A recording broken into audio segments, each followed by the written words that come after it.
Hey guys, welcome back to Medical Coding with Blue. Today's episode is all about internships and externships. Are they worth it? If you are brand new to my channel, welcome. I am Blue, I'm a medical coder. Okay, I will start off by saying this. Sometimes internships and externships are included with the school program. And if it is, that is totally fine. But this message is more for those who are sort of kind of giving up because they didn't find an internship or an externship somewhere, and they're trying to volunteer so they can get some hours in so they can have it for their resume. And here's the thing, a lot of times with these internships, externships, and even volunteer work, you are sometimes not even coding. Sometimes you're just kind of doing administrative things or maybe shadowing somebody to kind of get like a feel of what the field is like, right? And so when you do that, I mean, that's not coding. And sometimes I have heard of some places that do hire volunteers and you're going through and you're coding things so that company has like a benefit of getting essentially free labor, even though they're supposedly training the people. And I don't think this is a good practice either, because again, you have a skill that is trained. You have training, you have gone through school, you have paid for this school, or if you haven't, you've gone under some kind of scholarship or other ways of paying for it. And with that, I mean, you have put time and money and energy into this. So you deserve to be paid for your efforts. And sometimes with these intern programs and things like that, again, it's not really worth it. I'm a big advocate for getting paid for your work. And when it comes to new graduates and Blue, how do I get in? Everybody wants experience. You can't just run away from a job opportunity if they say, well, candidate must have 3 to 5 years experience. They're always going to say that, guys, always, because employers are lazy and they don't want to have to train. So they're going to say that they want somebody with 3 to 5 years experience. The difference, though, is that sometimes people can have 3 to 5 years experience, but if you've only done one thing, that doesn't make you experienced, right? It just makes you have time in the field. And so for my new graduates, I always say, if you haven't gotten an internship, externship, or if there's no volunteer opportunities, don't worry about that. Don't even sweat that, because, I mean, if it's not involved with your program, it's going to be a waste of your time, because yes, you have some volunteer time, but it doesn't necessarily mean that you're going to have, oh, well, I coded this and I coded that. Again, you're at the mercy of whoever you're volunteering for. So that is something to keep in mind. There are plenty of ways to get into medical coding. If you can't get in right away through medical coding, you can always start in medical billing. You can always start in medical records. There's always release of information. Somebody got in through utilization review. I mean, there are a ton of opportunities when you take the time to look at these job listings for whatever facility that you want to work for. The main thing is getting in. The one position that I've always said that I don't recommend is referrals, because that's sort of a dead end.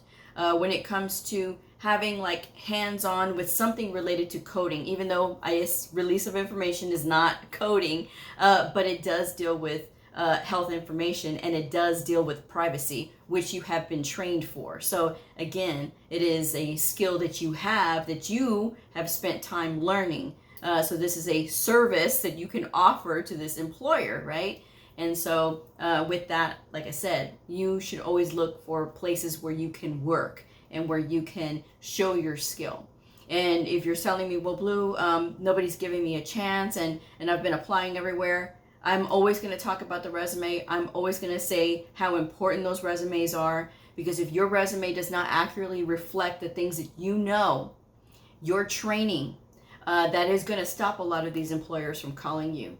And whether you have 5 hours of volunteer time or 20 hours of an internship, it's not going to matter if your resume is not together. So that is something that you guys got to think about. I have done many videos about resume tips for brand new medical coders, and it's on my channel, so you guys can check it out. I do resume rewrites. My rate is in the description box below if you're interested in reaching out about that.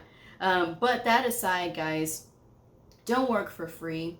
don't be taken advantage of, and don't let yourself be taken advantage of by sometimes these employers that just want to pay nothing and say, oh, okay, well, we'll give her experience or we'll give him experience just to be here, and we get this free labor and we have a really good coder actually, and we should be paying them.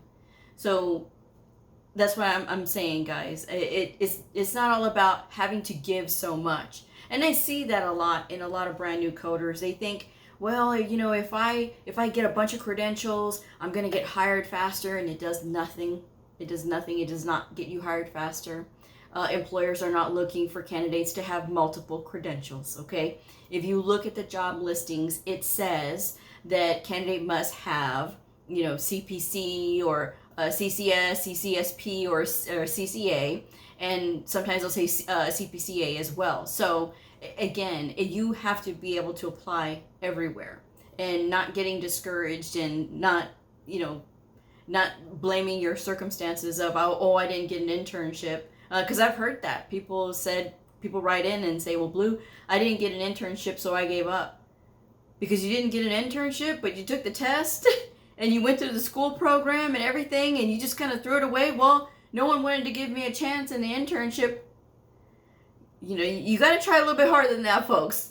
So if that's you guys, this is the real world, and this is very tough, and you have to develop a tough, thick skin when you get in this industry. And people don't think about that, right? They think, oh, it's just health information and you're sitting behind a desk.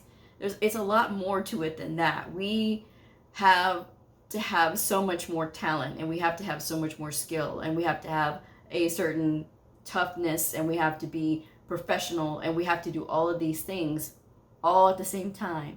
And it comes with time in the field, and it comes with experience that you get better over time. We all don't start off, these stellar coders in the beginning.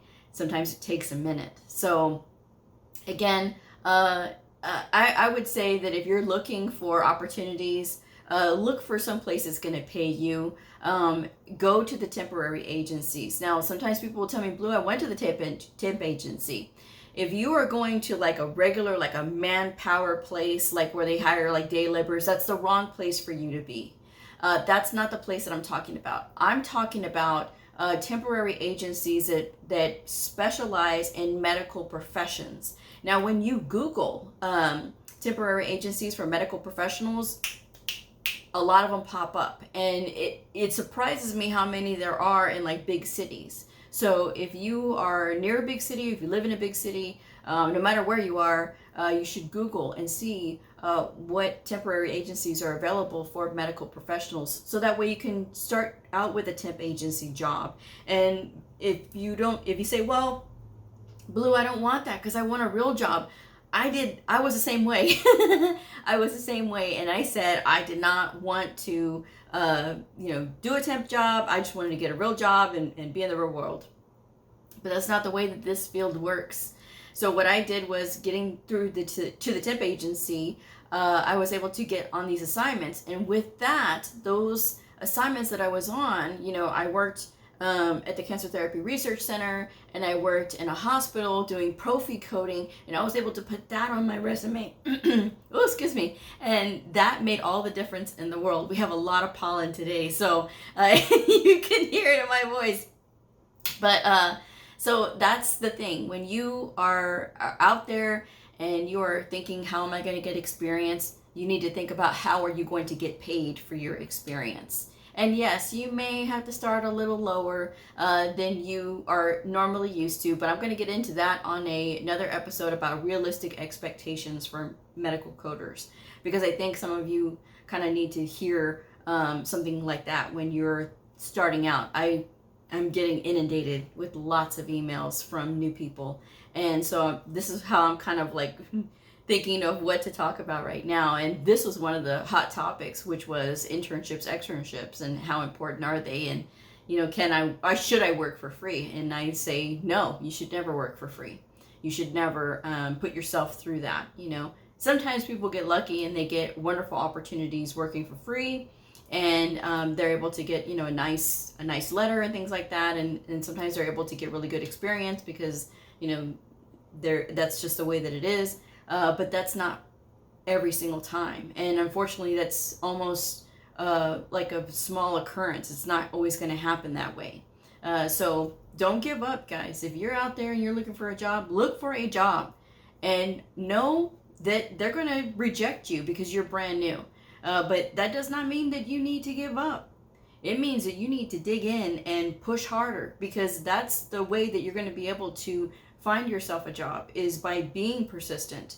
If you can be persistent about anything that you want in life, whether it is that you wanted to move, you know, or that you wanted to travel, or you wanted to get a different house or something, you know, whatever it is that you want, a new relationship.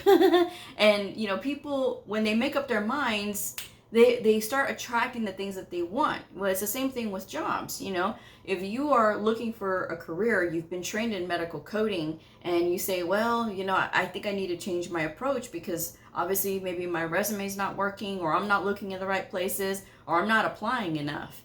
You know, that's the thing that you have to think about, and be honest with yourself. If you know your resume doesn't look good, then you know you need to work on that resume. And no more than 2 pages, folks. Please, no more than 2 pages. I see it all the time on LinkedIn, 4 and 5 pages, and they have no idea that this is why. One of the reasons that maybe employers are not reaching out to them.